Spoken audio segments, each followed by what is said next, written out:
how it started and how it's going. The world's in a bit of a funny place right now, with a ton of stress being put on the US financial system, an all-out, gloves-off, mask-off regulatory assault on crypto. But meanwhile, the US banking system, or rather, the traditional fractional reserve banking system, is experiencing its most dramatic and most extreme stress test that, honestly, I've ever seen in my lifetime. This is an explosive spike on a chart for credit default swaps, or CDSs. And this isn't for a single bank where depositors are looking to insure against the potential run on the bank or the loss of their deposits. No, this is for the actual US government sovereign 1-year bond. Effectively, this spike here is betting on the US government defaulting on its debt. No, this isn't an episode of Black Mirror. This is reality. Quite frankly, as much as we predict stuff like this in the crypto space, it's a bit jarring and beyond a little bit wild to see it play out. And so let's talk a little bit about dollarization, the change in global attitude towards the dollar, why we might even be experiencing this all-out attack on cryptocurrency and Bitcoin, and most importantly, why I think this is an absolutely massive, massive change, one which you need to be studying closely, paying attention to closely, and also understanding how big of an indicator that crypto and Bitcoin are actually succeeding and how important they are to the future. Because not only does the United States not dictate everything that happens in the world, but increasingly what the United States is doing and what the dollar is doing is getting overshadowed and usurped rapidly by other nations. Check this out. What you see here is the BRICS, which overtook the GDP of the G7 this week. The BRICS equals Brazil, Russia, India, China, and Saudi Arabia, which includes Bangladesh, Egypt, and the UAE. G7 is Canada, France, Germany, Italy, Japan, UK, and Europe. As Balaji says, it's no longer the developed and developing world, it's the ascending and descending world. As we can see, this chart paints a pretty convincing picture here, with the BRICS GDP rapidly accelerating while the G7 is rapidly decelerating. But I know what you're thinking. The United States dollar is still the dominant currency. Everything else is trash. Nobody wants to hold anything but those good old US of A dollars. Well, as we reported the week it happened, when the United States froze Russia's US dollar supplies, their US dollar holdings in Western banks, that initiated a total lack of trust. It became clear that the US dollar was a permissioned system that the US government would use for its political wills. This was something we reported on the day it happened as an absolutely abomination of a mistake and a huge miscalculation, and it's recently been proven out that that is the case. Check this out. France has just completed a 65,000 ton purchase of liquid natural gas from China in first ever yuan denominated trade. Now, if you have no idea why this is so significant, let me introduce you to a concept called the petrodollar. The petrodollar refers to the fact that almost every single trade of oil exporting countries around the world is facilitated in US dollars. Petrodollars are US dollars paid to an oil exporting company. Petrodollars are the primary source of revenue for many OPEC countries,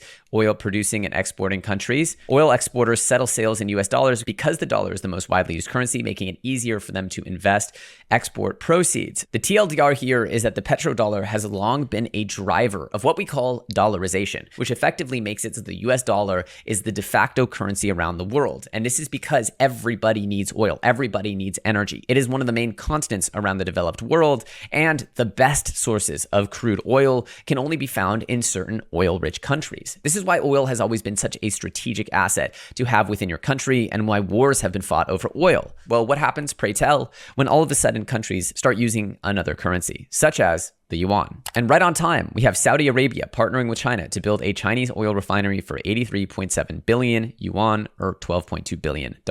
Threads are pouring in about how the US dollar is losing its reserve currency status, how it's been the backbone of currency for the global economy for decades, how it's given a safe haven for international investors. However, recent beef with Russia, and of course their partnership with China and their enduring relationship with China, has allowed for them to partner up and start forcing their allies into de-dollarizing and using the yuan instead. De-dollarization is happening everywhere. Central banks bought gold at a faster pace last year than they have any year since 1987. Trade is shifting away from the purview of the US dollar. Just look at the rise of Chinese-Russian trade denominated in the yuan since the war with the Ukraine began. And look, we have a long way to go of the United States dollar having a significant chokehold over global trade, with effectively 60% of global trade in US dollars and another almost 20 in the euro. euro, which effectively forms about 80% of global trade. But it's worth noting that the percentage of dominance of the euro and the US dollar has been slipping slowly but surely over the course of decades. Now, as Balaji explains here, the belief that people will all flock en masse into dollar-denominated assets in times of stress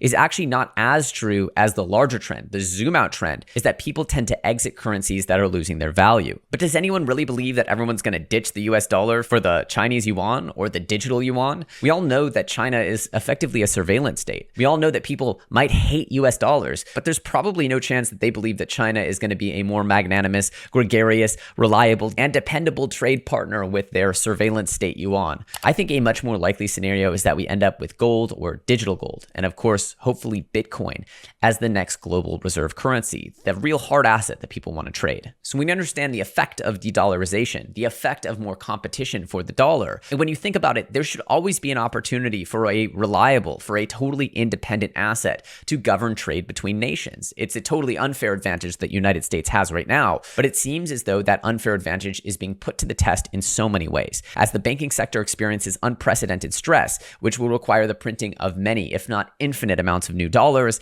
and then you also have the de-dollarization happening. And make no mistake, the Chinese need to print as well. The yuan will be devalued as they try to solve their own economic woes in China. The journey of inflation in the modern era is certainly not over. The question remains, what will be the global payment rail? What will be the global asset rail in the future? And once again, I believe that cryptocurrency is here to fix this entire situation. Meanwhile, in what seems like a bit of political theater, like it couldn't possibly be an actual headline, an actual propagandist poster, we have this coming out of the Elizabeth Warren campaign. Elizabeth Warren is building an anti-crypto army. It's absolutely crazy at this point that we have a leading political figure, a thought leader in the Democratic Party, creating what they are calling an anti-crypto army. It's mind-boggling, but at the same time, I believe this tweet from Chris Bernitsky sums it up pretty well. Turning to regulation and legislation, as anyone who's paying attention knows, we're in the thick of the then they fight you stage. The size of the fight and that we're appearing on the largest stages reveals the scale of the opportunity and what's at stake. They wouldn't be fighting crypto if it wasn't literally as big as we all thought it would be, and probably a lot more.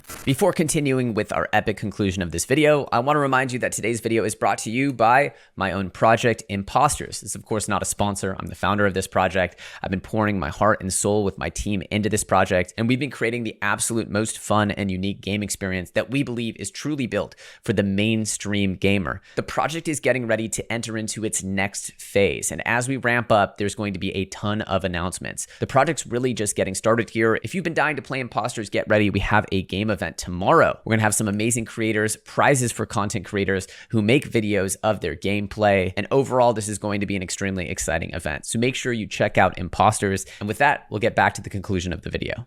The opportunity in this industry remains one of the biggest and most important in history, and as the negative news flows in throughout the depths of the bear market, you can't help but feel as though the opportunity cost and really the golden window of opportunity to get into some of these assets before they potentially explode is starting to become extreme. Now, does this mean we can't have another huge crash, another fear moment, potentially even making new lows? I have no idea what the future holds, but I believe the risk of not holding Bitcoin and cryptocurrency is starting to outweigh the risk of depressed prices. The risk of volatility is nothing compared to the risk of being trapped into a monetary system that is there purely and simply to devalue and screw you over. And bear in mind, this is a global market, which is what makes it so special. Crypto capitalizes on the competition amongst nations. And of course, as the US banking sector becomes an unfriendly and unhospitable land, we see another challenger emerge, with Hong Kong regulators to host a meeting to help crypto firms with banking, and this was dated just a few days ago. Like water, cryptocurrency will find its way. The road ahead may be bumpy, but we'll be here with you each and every step of the way. And as we've gotten deeper into this 2023 cycle,